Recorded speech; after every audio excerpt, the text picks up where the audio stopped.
Impatient with action and patient with results.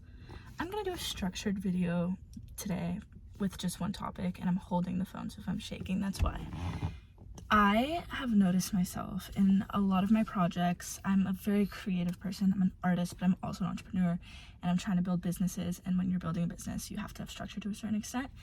But when you're in that ideation phase and you're like, hey, I have a brilliant idea, and you get that inspiration and you're so excited about it, you have to be impatient with action and be action biased to the point where like you are shipping and putting yourself out there and talking to real people and pitching it to brands and pitching it to creators and pitching it to your mom and pitching it to the guy you met walking on the street.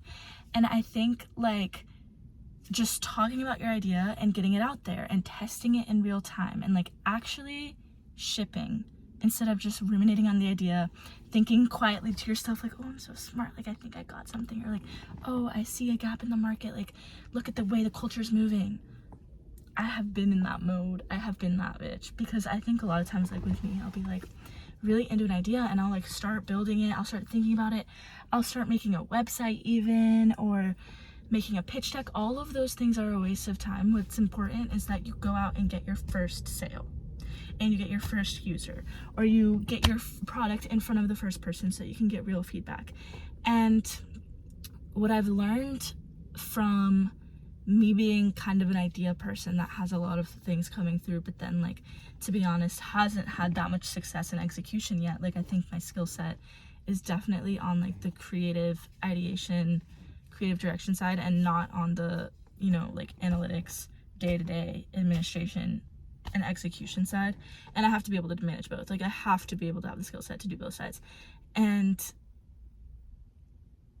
when I am action biased, I get the information that I need faster. And when you get the information that you need, either it's like, oh my gosh, people are into this idea, I should continue building it, I should keep moving forward, I should keep putting more energy into this. Or it's like, hey, I'm getting that data that I need to redirect. Sometimes the idea that you have isn't actually the thing that needs to be solved. There's a different problem out in that world that needs to be solved. And if you go out and actually talk to the people that need that problem solved, you can really figure out, hey, this is what they need solved. You know, like this is the problem that they're actually trying to work with and actually trying to solve. And then you as someone that's trying to provide value through said business or said through like creative project. I always use business and creative project, creative business, like, because I feel very much tied to the side of business that's very, all business is creative, but social impact business, like that's kind of where I'm like super interested and intrigued, like using business as a tool for social impact. Anyways, a lot of times like you think you have an idea and you think there's a problem, but actually like they actually need help with something else, and you could still provide that solution, just coming from a different angle. And if you're impatient with action, that means you get out there faster, so you get the information you need faster, so you can redirect faster and refine as you go, right?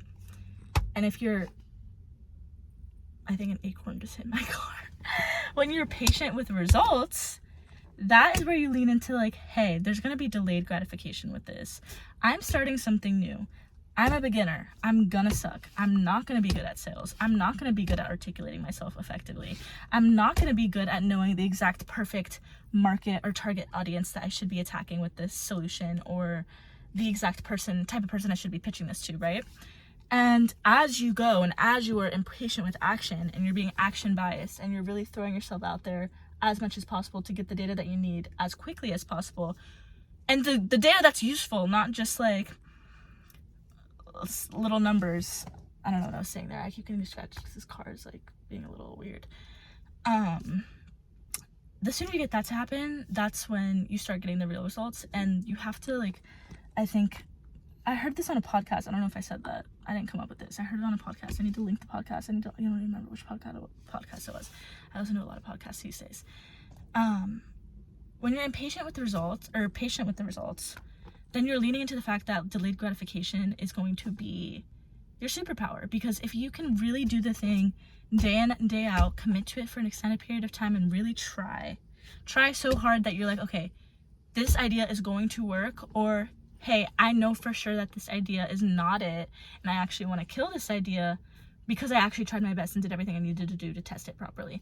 And the leaning into the delayed gratification allows you to be like, hey, I'm having fun in the process. Like I'm enjoying this as the process, and I don't even need to see the results right away. because that's just like how business works. It all comes later. It all compounds. That's how anything works, really, I guess, in life. I'm sweating in the car.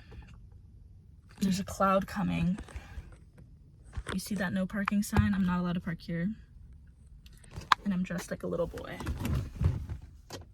Today I bought jeans, and they were size 36 because these are size 36, and they don't fit. They're too big, and they're literally falling down so far that you see my underwear, so I have to return them.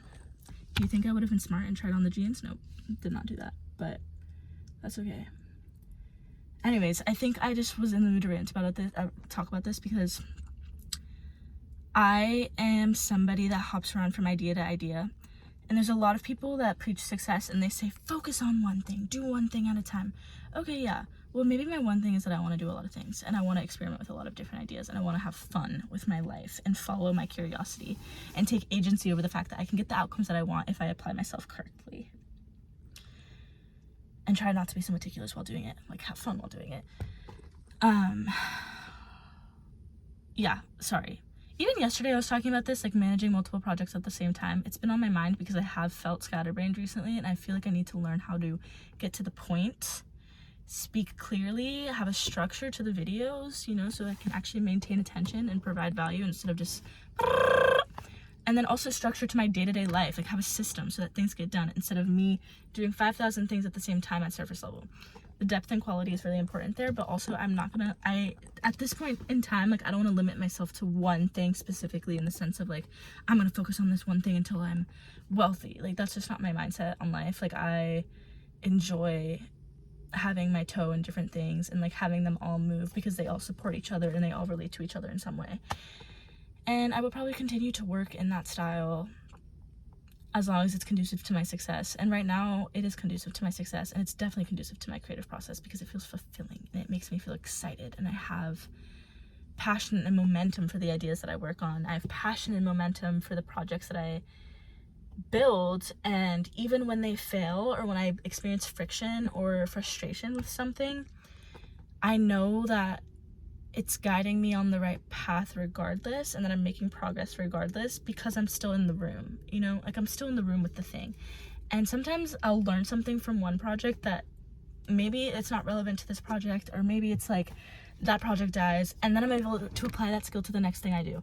So it's always useful and it's always beneficial, and everything is working up no matter what. And I think that choosing to live in the reality where you're like, I follow this creator, her name's Sai Swoon, Gabby Brow, and I love her. I think she's brilliant, and she has like a lot of spirituality influences in her process and like in her work and in her writing, and she's just awesome. But she said something about like, she was explaining a story where she was going through a period of depression and how she had to choose. Oh, my dad's calling me. I have to call him back because this is important.